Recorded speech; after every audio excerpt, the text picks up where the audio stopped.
ఈ ప్రభుత్వాన్ని మా ప్రభుత్వం అనుకున్నాం, ఆ పార్టీని మా పార్టీ అనుకున్నాం. ఖచ్చితంగా ఈ ప్రభుత్వం అధికారంలోకి రావాలని కోరుకున్నాం. అధికారంలోకి వచ్చిన ఈ పార్టీ రాజధానికి చేరువలో ఉన్న మంగళగిరిలో ఎన్ఆర్ఐ మెడికల్ కాలేజీని లాక్కోవాలని చూస్తున్నారు. 2000 కోట్ల విలువైన మా మెడికల్ కాలేజ్ మరియు ఆసుపత్రిని స్వాధీనం చేసుకోవాలని టీడీపీ ముఖ్య నేత పన్నాగం పన్నారు. మమ్మల్ని ఇబ్బంది పెడుతున్నారు, మాతో చర్చలు జరుపుతున్నారు. ఎలాగైనా మా మెడికల్ కాలేజ్ ఆసుపత్రిని వశం చేసుకోవాలని ప్రయత్నిస్తున్నారని ఆ డైరెక్టర్లు, ఎన్ఆర్ఐ మెడికల్ కాలేజీ డైరెక్టర్ల యొక్క ఆవేదన ఈరోజు సాక్షి పేపర్లో కూడా కథనం వచ్చింది.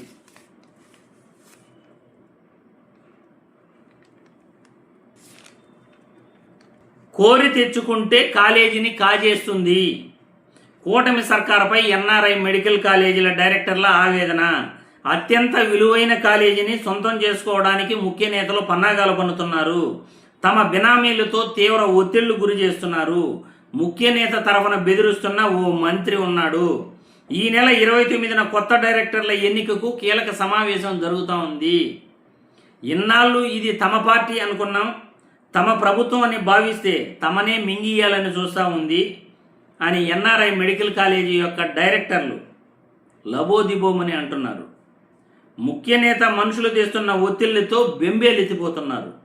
రాజధానికి చేరువలో మంగళగిరిలో ఉన్న ఈ ఎన్ఆర్ఐ మెడికల్ కాలేజీ మొత్తం దాదాపు 2000 కోట్ల విలువైన మెడికల్ కాలేజీ మరియు ఆసుపత్రిని టీడీపీ ముఖ్య నేత కాజేయాలని చూస్తున్నారని ఆ డైరెక్టర్లు చెప్పటం సాక్షి కథనం బయటపెట్టింది. డైరెక్టర్లను లొంగ తీసుకునేందుకు ముఖ్య నేత సామధాన దండోపాయాలను ప్రయోగిస్తున్నట్లు రాజధాని వ్యవహారాలను పర్యవేక్షించే మంత్రి ఇదే పనిలో నిమగ్నమై డైరెక్టర్లపై తీవ్ర ఒత్తిడి తెస్తున్నట్లు సమాచారం.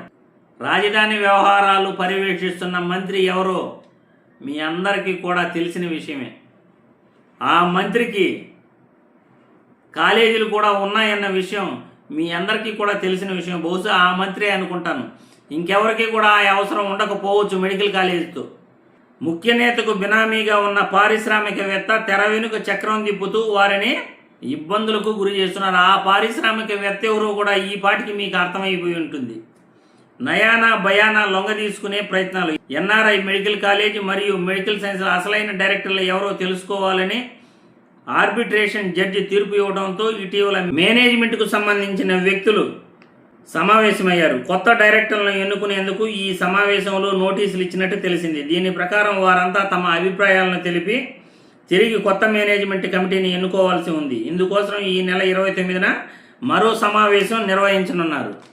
అందులో కొత్త డైరెక్టర్లు, కొత్త మేనేజ్మెంట్ కమిటీ ఖరారయ్యే అవకాశం ఉంది. ఇందుకోసం ఏప్రిల్ నెలాఖరులోపు కొత్త కమిటీని నియమించుకోవాలని ఆర్బిట్రేషన్ జడ్జి స్పష్టం చేశారు. ఈ నేపథ్యంలో 29న జరిగే సమావేశం కీలకంగా మారింది.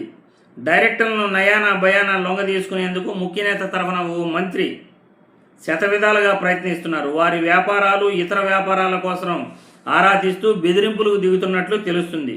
ముఖ్య నేత మాట కాదంటే చాలా ఇబ్బందులు ఎదుర్కొంటారని కొందరు డైరెక్టర్లు ఇళ్లకు వెళ్లి వార్నింగ్లు ఇస్తున్నట్లు కూడా సమాచారం. ఇది సాక్షి పేపర్లో వచ్చిన కథనం. మెడికల్ కాలేజీలు, భూములు, ఇసుక, మద్యం అన్నీ దోపిడీనే. ప్రతి ఒక్కటి కూడా దోపిడీనే. పెట్రోల్ కొరత, డీజిల్ కొరత సృష్టించారు ఇప్పుడు రాష్ట్రంలో. అంతా కుమ్మక్కే. ప్రతి ఒక్కటి కూడా కుమ్మక్క అవటం యాజమాన్యాలతో. అందులో వీలైనంత కాడికి దోచుకోవటం, దాచుకోవటమే ఈ ప్రభుత్వం చేస్తున్న ప్రధానమైన పని. మరి ఆలోచించాలి ప్రజలు. ఇన్ని ఇబ్బందులకు గురి చేస్తూ అందరినీ ఇబ్బంది పెడుతున్న ఈ కూటమి ప్రభుత్వం, ముఖ్య నేత చంద్రబాబు నాయుడు గారు పాలన ఎలా ఉందో మీరే మీ అభిప్రాయాలను కామెంట్ల రూపంలో తెలియజేయండి.